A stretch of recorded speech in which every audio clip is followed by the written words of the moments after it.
Hello, dictionary ज्ञान के इस ट्यूटोरियल में आपका हार्दिक स्वागत है। इस वीडियो में हम रीड्यूप्लिकेटिव शब्दों के बारे में बात करेंगे। ये शब्द दो लगभग समान भागों से मिलकर बने होते हैं। फॉर एग्जाम्पल, हॉच पॉच, विली नीली and mumbo jumbo. English language में लगभग 350 रीड्यूप्लिकेटिव शब्द हैं। क्योंकि ये शब्द सुनने में एक जैसे लगते हैं, इन शब्दों को टोटेनिम्स भी कहा जाता है। आइए अब एग्जाम्पल्स के माध्यम से कुछ महत्वपूर्ण टोटेनिम्स सीखते हैं। पहला शब्द है विली नीली। एज एन एडवर्ब, इसका अर्थ है बिना सोचे समझे या किसी की परवाह किए बिना।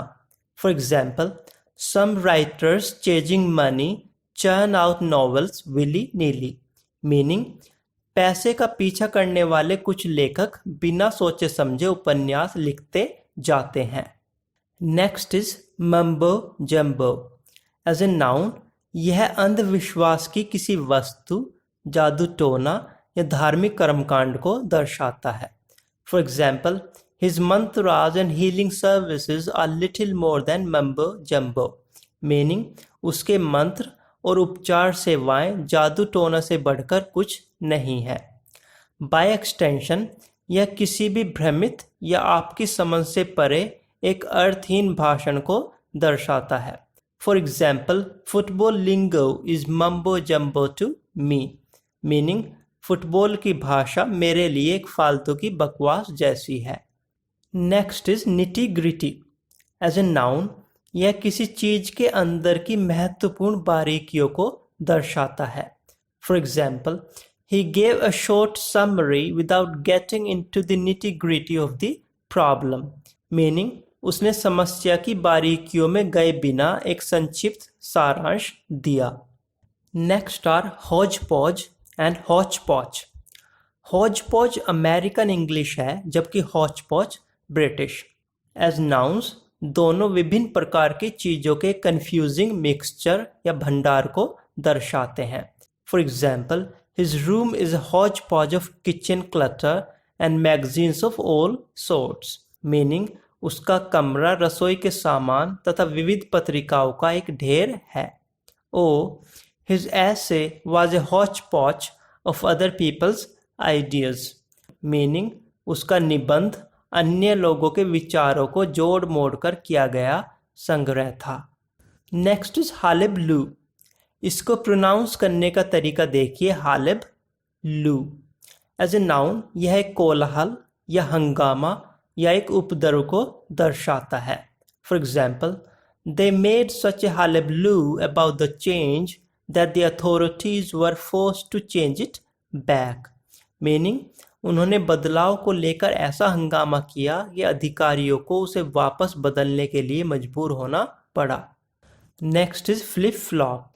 एज ए नाउन, यह किसी मामले के बारे में अपनी राय को बार बार बदलने या यू टर्न लेने को दर्शाता है।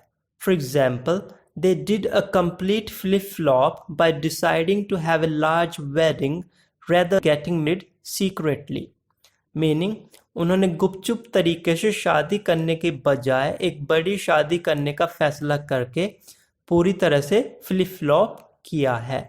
Next are itsy bitsy, teeny weeny, teeny tiny and teensy वीनसी।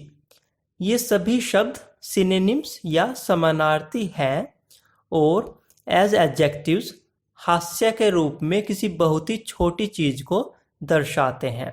For example, she wore an itsy bitsy teeny weeny yellow polka dot bikini, meaning उसने एक छोटी सी नन्ही सी पीली पोल्का डॉट बिकनी पहनी थी। नेक्स्ट इज पिटर पैटर। एज ए नाउन, यह एक छोटे पैर या छत पर बारिश जैसी पटपट की आवाज को दर्शाता है। For example, I heard the pitter patter of my kids moving around the house, meaning मैंने घर में अपने बच्चों के इधर उधर घूमने फिरने की गड़गड़ाहट सुनी। The rain pitter pattered on the roof. And there are many more. To sum up this tutorial, जो हमने इस ट्यूटोरियल में सीखा है वो है, फर्स्ट, रीड्यूप्लिकेटिव शब्द दो लगभग समान भागों से मिलकर बने होते हैं। तथा जो शब्द हमने सीखे हैं वो है विली नीली मीनिंग बिना सोचे समझे, मम्बो जम्बो जादू टोना, निटी ग्रिटी महत्वपूर्ण बारीकियाँ, हौज पौज या हौच पौच बहुत सारी चीज़ों का मिक्सचर, हालेब्लू हंगामा, फ्लिप फ्लॉप अपनी राय को बार बार बदलना, itsy bitsy teeny weeny teeny tiny and teensy weensy meaning बहुत ही छोटी चीज, एंड पिटर पैटर हल्की धमधम या पड़पड़। इस ट्यूटोरियल में केवल इतना ही। वीडियो देखने के लिए धन्यवाद। अगर ये वीडियो आपको पसंद आया हो तो बेल आइकन जरूर दबाएं और चैनल को सब्सक्राइब करना ना भूलें। मिलते हैं नेक्स्ट वीक एक नए वीडियो के साथ।